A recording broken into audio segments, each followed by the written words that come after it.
Every day of our lives, we're alerted by all manner of signs and warning devices to avoid accidents.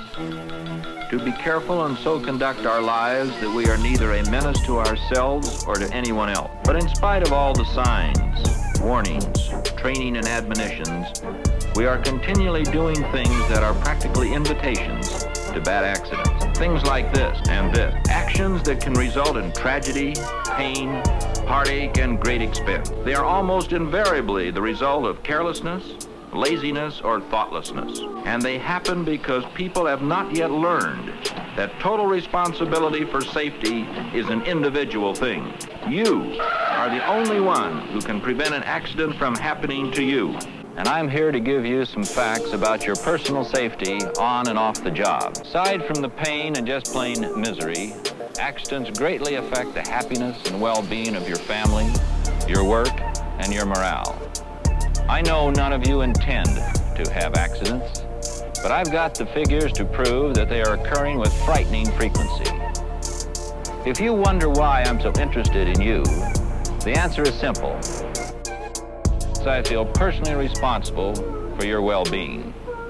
In spite of our well-thought-out safety program, we're still having entirely too many accidents. Recently, in our area, in only a 6-month period, we had 211 on-duty accidents which required medical attention, several of which required hospitalization, and many, many times that number of off-duty accidents that happened at home, at play, or while driving. All of these have added up to untold pain, worry, misery, fear, lost time, and high expense. In many of our groups, such as the toll and information operators, the safety performance on the job is relatively good. Of much greater concern is the frequency and severity of accidents occurring while away from work. Every month, for each lost time injury on the job, we have 14 lost time injuries off the job. Some of you watching this film were involved in these accidents, and you're bound to be defensive about it. You say it wasn't really your fault. You say there were extenuating circumstances. It was an accident. Sure, it was an accident, but why? Let's face it, the vast majority of these accidents could have been avoided if the individual had an awareness of safety in the first place and had taken simple precautions. Let's listen to some of the specifics about these occurrences. Here's how one happened. Department, plant. Length of service, 6 years. Employee was engaged in stringing wire to make a line transfer. He did not look at his D-ring and clipped his safety belt to the handle of his pliers.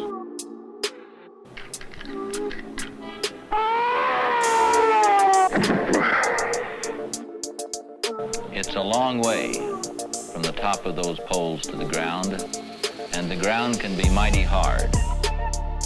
Sometimes a man can come back from such a fall, sometimes he can't. Just be thankful it wasn't you. Here is an employee who has been trained in defensive driving. He observes all the rules of the road, is courteous and patient with other drivers, and takes no chances. But some strange and weird transformation takes place the moment some of these safe and courteous drivers step out of the company vehicles and get into their own cars. Now that he's on his own, a complete new personality seems to be at the wheel. He ignores safety signs and the rules for safe driving. He hogs the road and behaves with utter disregard for others. But you can't drive like that without eventually paying the piper. And such payment can be mighty high.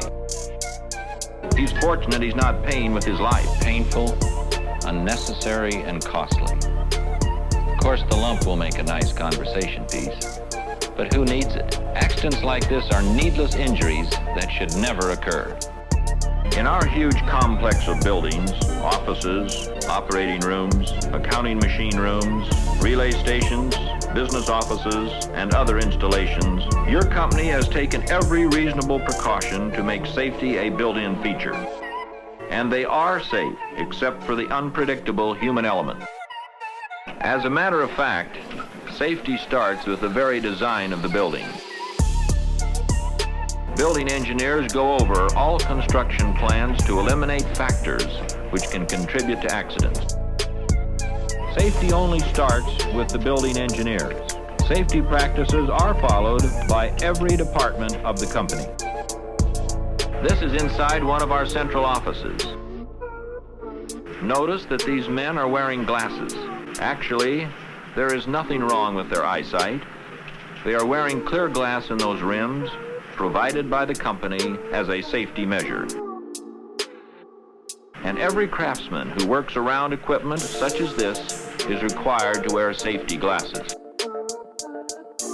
Every stairway in every building is designed for safety, with good solid guardrails, ample and proper lighting, non-skid surfaces, and proper directional signs.